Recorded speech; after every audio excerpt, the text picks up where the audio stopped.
महादेव के पास में तो एक ही डिपार्टमेंट है, जो शिव की कथा में आ गया भगवान ने कह दिया वो भले कुछ भी है उसकी झोली में भर कर भेजूंगा। वो गरीब है अमीर है जो है उसकी झोली मुझे भर। 3 घंटे कथा का रसतत्व आपके लिए और हमारे लिए। केवल आप कथा सुनते ऐसा नहीं है, हम भी कथा सुनते, वाचने के साथ में हम भी उस पर स्मरण करते। भक्ति का बल बढ़ाइए, उसका रसतत्व बढ़ाइए। शिव कथा कह रही, शिवलिंग का निर्माण करा। वो निर्माण करने के बाद में शंकर भगवान के शिवलिंग के निर्माण का जो आनंद था वो चंद्रदेव ने पा लिया और काया के रोग से मुक्त हो गए। काया के रोग से मुक्त। एक बात और आपसे कहेंगे, उतारिएगा। जिसके शरीर में सफेद चमड़ी पड़ने लगती है, चर्म रोग हो जाता है, या चेहरे पर आंख के पास में पूरा कालापन आ जाता है, उसको हमेशा याद रखना है लाल चंदन का लेपन पीपल के पत्ते पर करिए। काय पर करना है? पीपल के पत्ते पर लाल चंदन का लेपन करिए।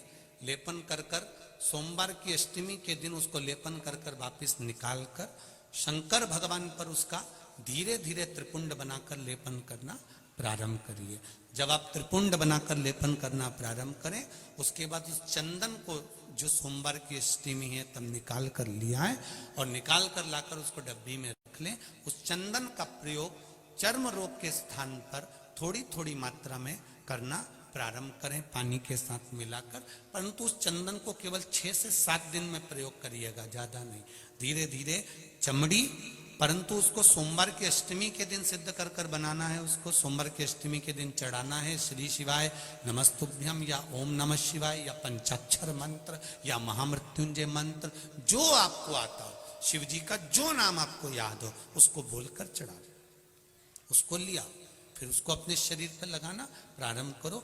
उसका फल आपको 15 दिन के अंदर धीरे धीरे धीरे धीरे प्राप्त होना प्रारंभ हो। लाल चंदन का प्रयोग शिव जी के लिए अवश्य। दूसरा,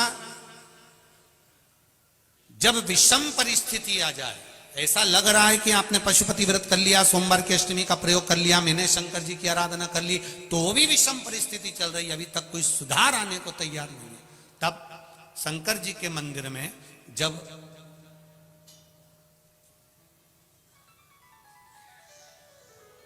बेलपत्र चढ़ाने के लिए आप जाएं, तब प्रयास करिएगा कि बेलपत्र को, अशोक सुंदरी का स्थान सबको मालूम है ना?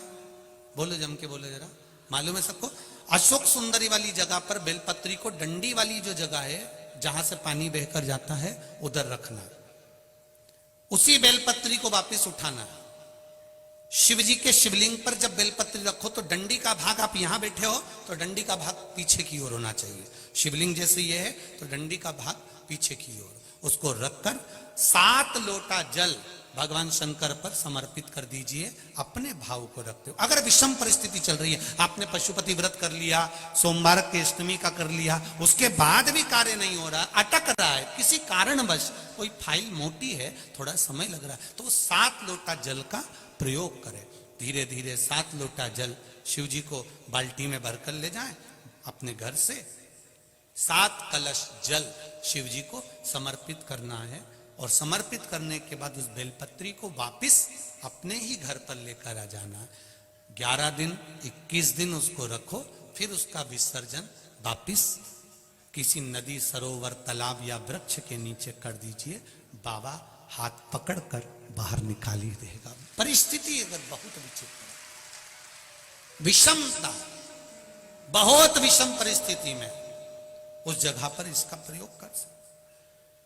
शंकर भगवान को रिझाना, बेलपत्र का प्रयोग भगवान शिव को रिझाने का जो आनंद है, शिव को जो मनाने का आनंद है, वो एक स्वरूप ही अलग है, उसका एक स्वरूप आनंद।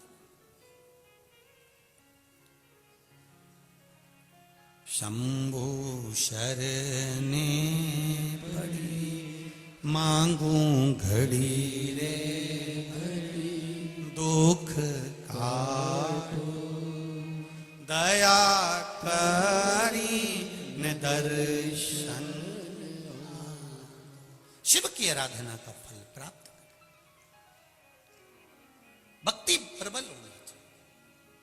चंद्रदेव की काया ठीक हो गई।